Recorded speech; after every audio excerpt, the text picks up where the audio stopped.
Hi crafters, and welcome back to my channel. Today is December 2nd and it is time for another sheet load of cards. So thank you so much for stopping by to see what I created. As many of you know, these printables are created by Alicia, also known as Crafty Owl. In the description box below, you will find a link to Alicia's debut video where she will tell you how to get this free printable. I am a part of this creative team, and this month we have two guest artists, Letty of Party Planner Papery and Beck Ann of Beck and Sam Crafting Fun. And in Crafty Owl's debut video yesterday, she talks more about each of them and has some very exciting news. So their YouTube channels are listed below along with everyone else that's on the team. There is also a playlist link so that you can hop along to see what we all have created with this month's printable. So this month's printable yields 8 cards using 2 sheets of 12 by 12 pattern paper. And she gives you all the cutting dimensions, and if you print it at 100%, this will be the actual size of the card when it is all done. So that helps with deciding what size of circle that you're going to need and all that.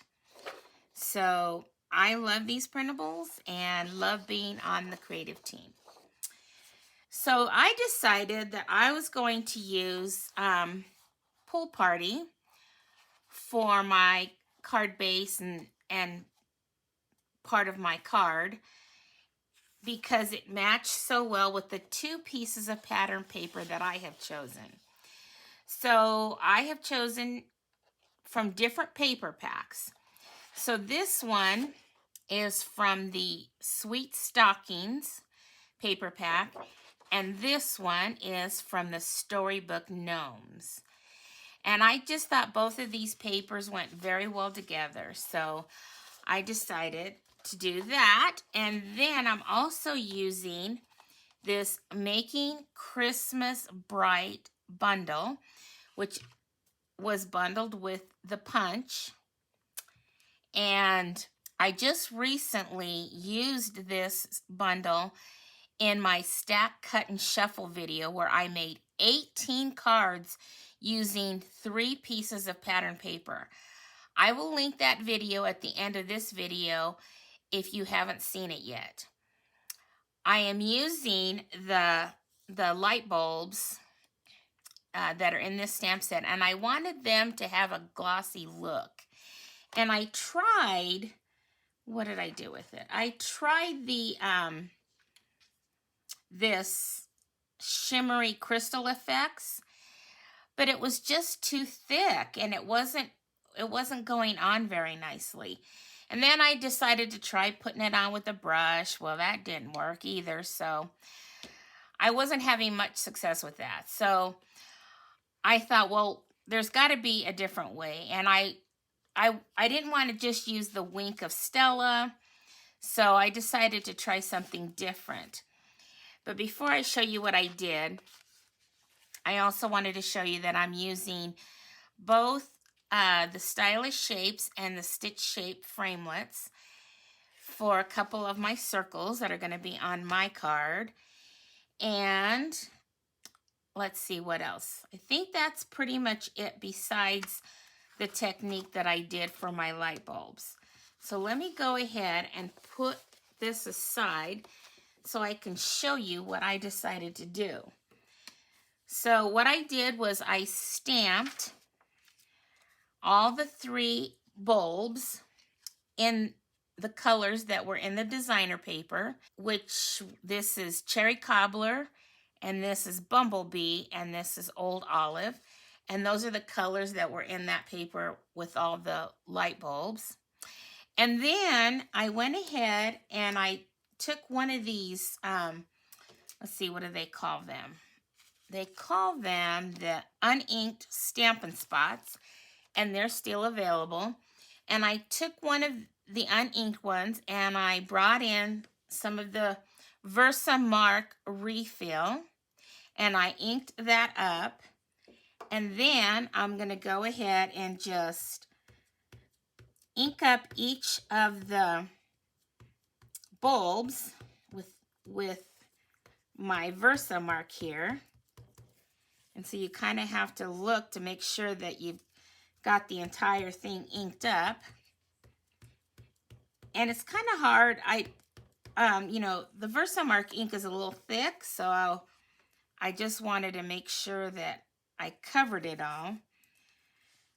So, and I might have to keep re-inking it, but as long as I could get some Versamark on each of those bulbs, then what I do is I bring in my clear embossing powder, and we're just going to go ahead and sprinkle some of that clear on each of those inked up with the Versamark bulbs, and then tap off the excess. And that looks pretty good. And then, let me cover my ink pad so it doesn't dry up. Then I'm going to grab my tweezers so that I can hold this and not burn myself. Then I'm basically going to use my heat tool. Hopefully this isn't going to be too loud. But I like to get it started ahead of time so that it gets nice and hot. And before I actually bring it to my image here. And then I kind of start on the back end just to give it some heat from the back. And then I go ahead and start adding it to my powder. And then I look at it, looks like the middle one needed a little bit more.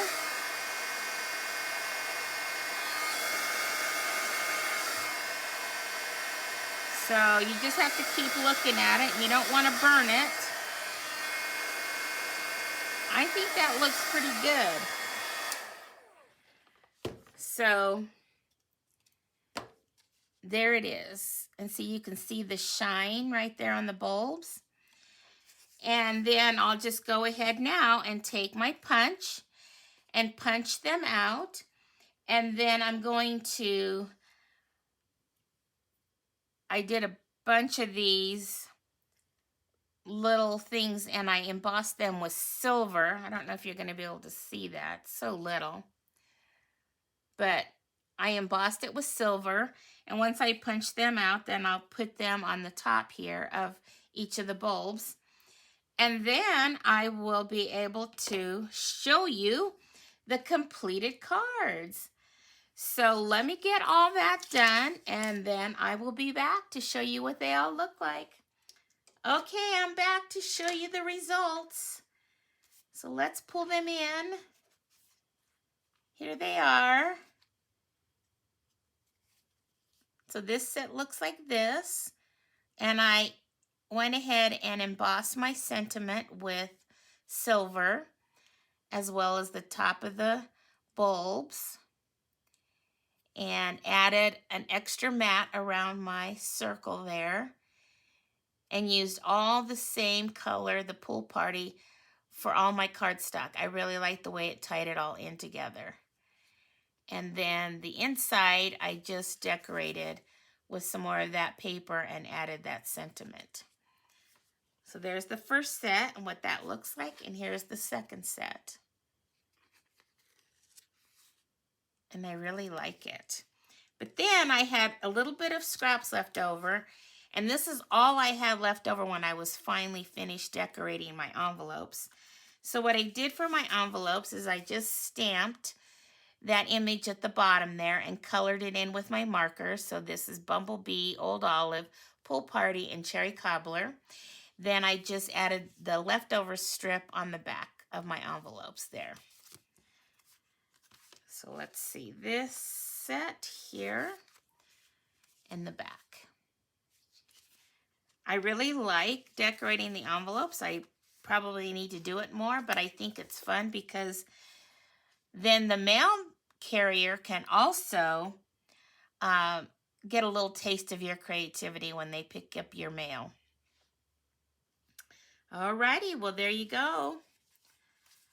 There are my cards for this month's Sheetload of Cards. So once again, thank you so much for stopping by to see what I created. I have a link to my Stampin' Up! Store in the description box below if you would like to support me by shopping with me. If you enjoyed this video and the cards that I created, you can show me your joy by giving this video a thumbs up. Okay, until my next video, have fun crafting, and remember, choose joy, and may God bless you all. Bye-bye.